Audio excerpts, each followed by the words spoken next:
Exercice 3.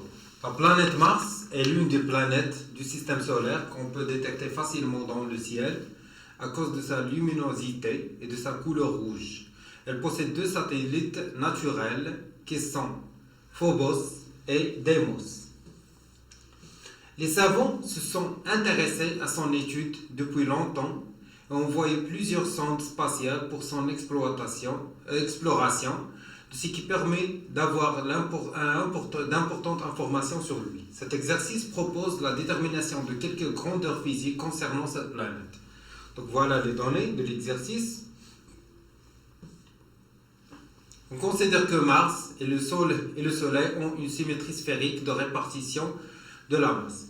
Détermination du rayon de la trajectoire de Mars et sa vitesse. On considère que le mouvement de Mars dans le référentiel héliocentrique, c'est-à-dire c'est le référentiel lié au Soleil. Circulaire, sa vitesse est V et son rayon est R. On néglige les dimensions de Mars devant les distances le séparant du centre du Soleil. Et on néglige aussi les autres forces exercées sur lui devant l'attraction universelle exercée par le Soleil. Représenter sur un schéma la force exercée par le Soleil sur Mars. Écrire en fonction du GMS, MM et R l'expression de l'intensité FSM de la force d'attraction universelle exercée par le Soleil sur Mars. MM est la masse de Mars. En appliquant la deuxième loi de Newton, montrer que le mouvement de Mars est circulaire uniforme. En appliquant la deuxième loi de Newton, montrer que la relation entre la période et le rayon Tm à la puissance 2 sur le rayon à la puissance 3 égale 4 pi au carré sur GMS et que la valeur de R 2,3 fois 10 à la puissance 11 mètres. Trouvez la vitesse V. Détermination de la masse de Mars et l'intensité de la pesanteur à sa surface. On considère que le satellite Phobos est un mouvement circulaire uniforme autour de Mars à la distance Z égale à 6000 km de sa surface. La période de ce mouvement est TP égale à 460 minutes. On néglige les dimensions de Phobos devant les autres dimensions. En étudiant le mouvement de Phobos dans un référentiel dont l'origine est confondue avec le centre de Mars et qu'on suppose galiléen, trouvez la masse de Mars. Trouvez l'intensité de la pesanteur G0M à la surface de Mars et comparez-la avec la valeur Gm expérimentale et à 3,8 Newton par kilogramme mesurée à sa surface moyennant des appareils sophistiqués.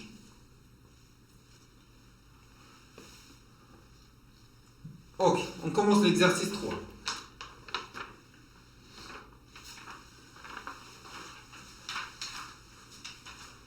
Donc la question 1, c'est de représenter sur un schéma la force exercée par le Soleil sur Mars. Donc voilà le Soleil. Voilà le centre du Soleil et voilà Mars. Donc, voilà la force exercée par le Soleil sur Mars. L'intensité de cette force, F, c'est pas vecteur, Fs sur Mars, égale G, la constante universelle, fois la masse de Mars, fois la masse du Soleil, sur la distance entre Mars et le Soleil au carré. D'accord? Et la représentation de la force, voilà, on a représenté la force.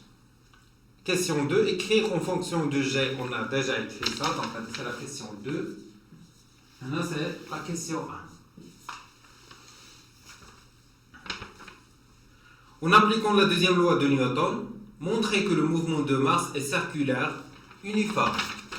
3. Par application de la deuxième loi de Newton dans un repère galiléen, donc c'est le repère héliocentrique, donc la somme des forces extérieures exercées égale à M à G. La force exercée, c'est la force exercée par le Soleil sur Mars, égale à M à G. D'accord? Et par projection,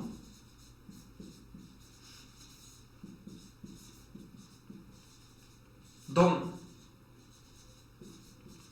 la base de Freinet, qu'est-ce qu'on trouve pour la force de Soleil sur Mars? Donc voilà les composantes du repère de Freinet. Voilà U et voilà N. Donc F est perpendiculaire sur U, donc la projection de F sur U c'est 0. Et la projection de F sur N est la même intensité car elles sont parallèles et de même sens. Donc sur U c'est 0.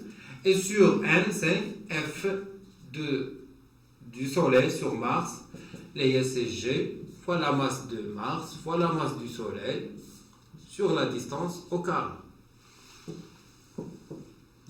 Pour l'accélération, on a deux composantes. Il y a AT, les c'est D2V sur D2T, et AN, les c'est V au carré sur le rayon. Ok? Donc, 0 égale à M à G, on a F égale à M à N. D'accord? Donc, 0 égale à M à T, la masse de, je garde le même symbole, la masse de Mars, d'accord, fois AT, on a c'est G, M de Mars, fois M du Soleil, sur R au carré, égale la masse de Mars, fois la vitesse au carré, sur le rayon au carré. Donc on a chez M à M, on a AT, il y a la masse de Mars, fois D2V sur D2T. Que je le rayon, on a R, désolé. Je le rayon, d'accord? Donc qu'est-ce qu'on trouve? On trouve que D2V sur D2T égale à 0. Donc la vitesse égale constante. Donc le mouvement est uniforme. Et pour la deuxième, on a G, M du Soleil, sur le rayon au carré, égale sur le rayon, égale la vitesse au carré, donc R égale G, M du Soleil, sur la vitesse au carré. Donc G c'est une constante, la masse du Soleil c'est une constante, la vitesse est une constante, donc le rayon est constant. Donc le mouvement est circulaire. Et puisque la vitesse est constante, donc le mouvement est circulaire, uniforme. Donc voilà, on a montré que la vitesse que le mouvement est circulaire, uniforme. En appliquant la deuxième loi de Newton, montré que la relation entre la période et le rayon est la suivante. Donc on a déjà montré que R, ou bien la vitesse, au carré, égale à G, ms, sur le rayon. Et on sait que V égale à R, oméga. Et c'est quoi oméga? C'est 2pi sur R. Donc V égale à R, 2pi sur T. Donc je vais remplacer ici. Donc je suis maintenant R au carré, 4pi au carré, sur T au carré, égale, d'accord? Parce que le كله au carré, la vitesse au carré, égale à G, ms, sur le rayon. Le rayon, on j'ai 4pi, je R à la puissance 3 sur T au carré. Bien sûr, c'est la période de Mars, c'est Tm. Égale à G, ms, sur 4pi au carré. Donc, Tm au carré sur le rayon à la puissance 3 égale à 4pi au carré sur G, ms. Donc voilà, qui est égal à une constante. D'accord? C'est la troisième loi de Kepler. Et que la valeur de R égale à 2,3 fois 10 à la puissance 11. On va calculer R. Donc pour calculer R, c'est très simple. Ok? Donc, de R maintenant, R à la puissance 3 égale, donc c'est Tm au carré fois G, ms sur 4pi au carré. Et pour donner R, donc c'est racine n 3 fois ms sur 4pi au carré. Application numérique, donc R égale racine carrée de Tm. Tm c'est la période de Mars, donc Tm c'est 627 jours, et le jour fait 480 secondes. On a toujours secondes au carré fois G, les c'est 6,67 fois 10 à la puissance moins 11 fois la masse du Soleil, c'est 2 fois 10 à la puissance 30 divisé par 4 pi au carré, on a 3. C'est parce qu'on a deux fois calculatrice. D'accord? طويل شويه دونك باش ما تغلطوش. دونك on a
et voilà.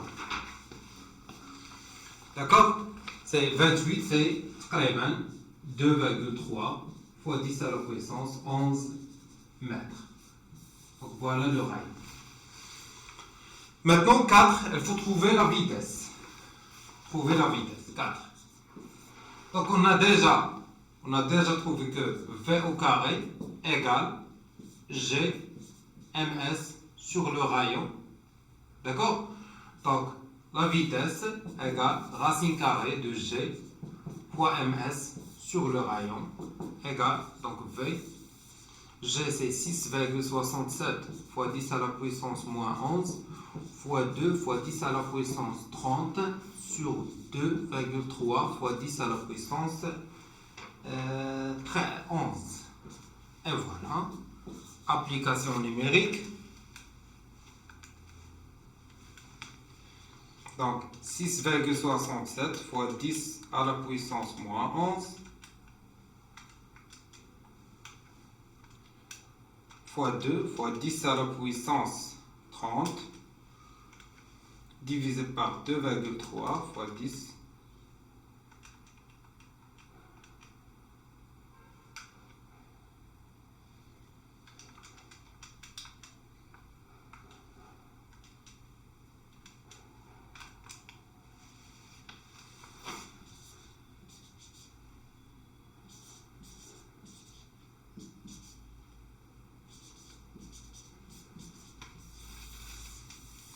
Donc voilà la vitesse, voilà la première partie.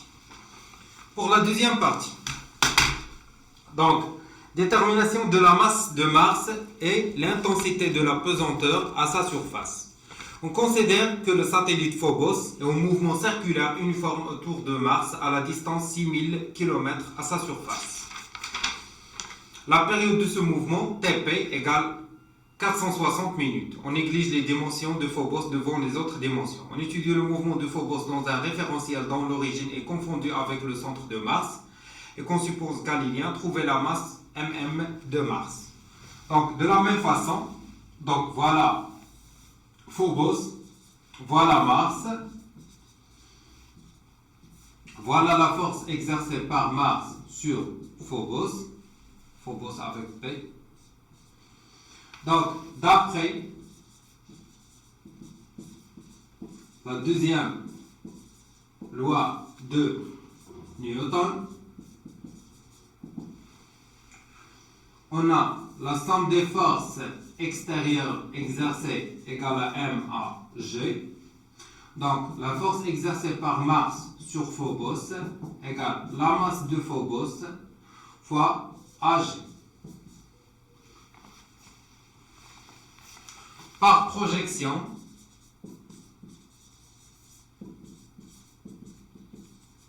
dans le repère de Fresnel,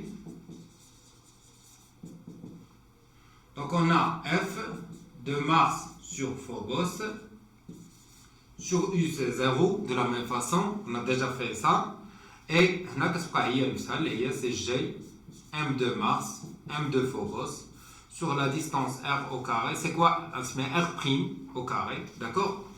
Et pour AG, on a AT, c'est D de V sur D de T, et sur AN, AN égale à V au carré sur R'.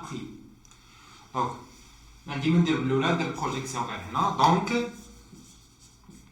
G, M de la masse de Mars, fois la masse de Phobos, sur R' au carré, égale la masse de Phobos, fois V au carré, sur R'. Donc, je vais R' مع واحد R'. D'accord? Qu'est-ce qu'on trouve? On trouve que G, M de Mars sur R' égale V au carré. Donc, la masse de Mars égale V au carré fois R' sur G. Et c'est quoi R'? Donc, R' c'est le rayon de Mars plus l'altitude H. D'accord? Donc, voilà H, voilà l'altitude H, et voilà le rayon de Mars, Rm. D'accord? Donc, R' c'est le rayon de Mars. Donc, oui, c'est R, parce que nous avons R, mais donc, la masse de Mars égale à V au carré fois le rayon de Mars plus H sur G. Pour la vitesse, il faut calculer la vitesse. Pour calculer cette vitesse, on a déjà T. D'accord? On a T. On sait que V égale à R oméga. D'accord? R' oméga. Donc V égale R' de pi sur T. R', donc je remplace. Donc mm égale V au carré, c'est R' de pi sur T fois R', c'est-à-dire R', d'accord, sur G. D'accord? C'est au carré, c'est 9V au carré. Donc ça donne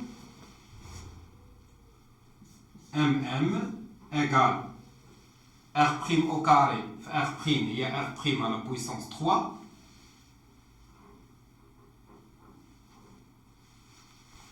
Je prends l'espace.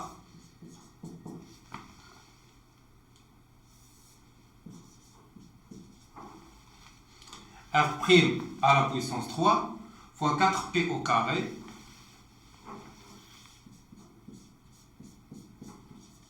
sur T au carré fois G. R', il y a le rayon de Mars plus H, le tout à la puissance 3, fois 4pi au carré sur la période de phobos au carré fois G. Maintenant, on remplace. Pour le rayon de Mars, c'est 6300 fois 10 à la puissance 3 à la puissance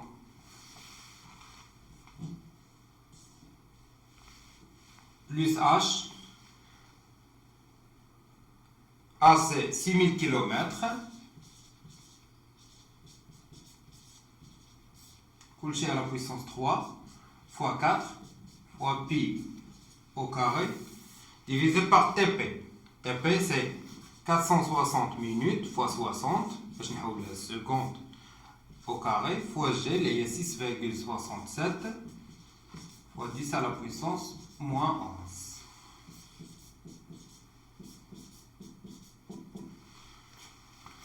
Et voilà. Maintenant, il faut calculer ça. Calcul. Donc, 6300 fois 6000, on dirait 12300 fois 10 à la puissance 3 à la puissance 3 fois 4 fois pi au carré divisé par 460 fois 60 au carré fois 6,67 fois 10 à la puissance moins 11. Donc c'est 1,45 fois 10 à la puissance 24 kg.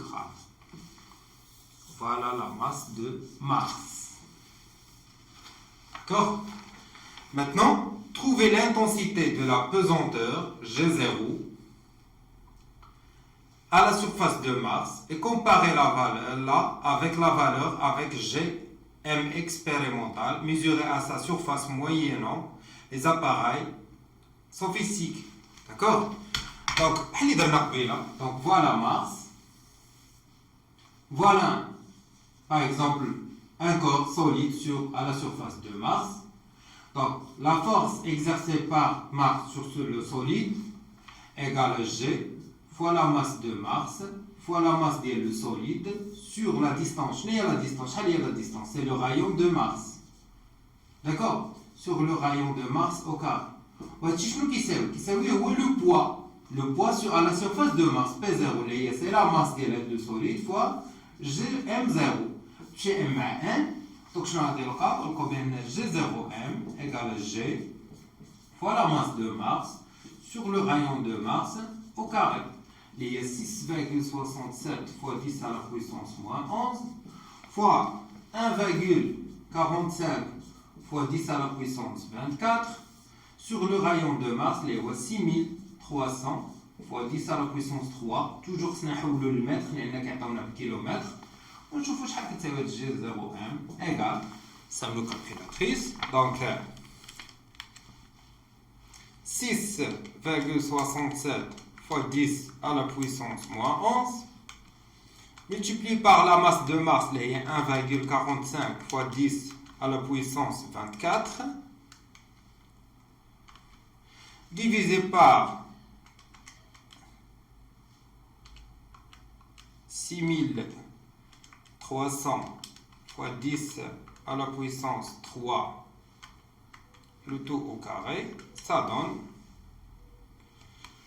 2,44 newtons par kilogramme. Donc on a trouvé que G0 M égale à 2,43 newtons par kilogramme. Mais j'ai calculé expérimentalement, c'est 3,8 newtons par kilogramme. Donc il y a une différence. À l'achat de la différence, on néglige beaucoup de choses. Les calculs on néglige beaucoup de choses. D'accord? Donc on a la valeur, elle est inférieure à la valeur calculée expérimentalement, il y a 3,8 newtons par kilogramme. Alors on a la différence, le calcul on néglige. Par exemple, lorsqu'on calcule la force exercée par Mars sur Phobos, on néglige les dimensions de Phobos. Mais Phobos, elle a des dimensions, d'accord? Ok, donc on néglige beaucoup de... la trajectoire n'est pas parfaitement circulaire, d'accord? Elle est elliptique. Donc voilà. Donc voilà pour l'exercice 3. Maintenant, on passe au chapitre suivant. Allah, à très bien.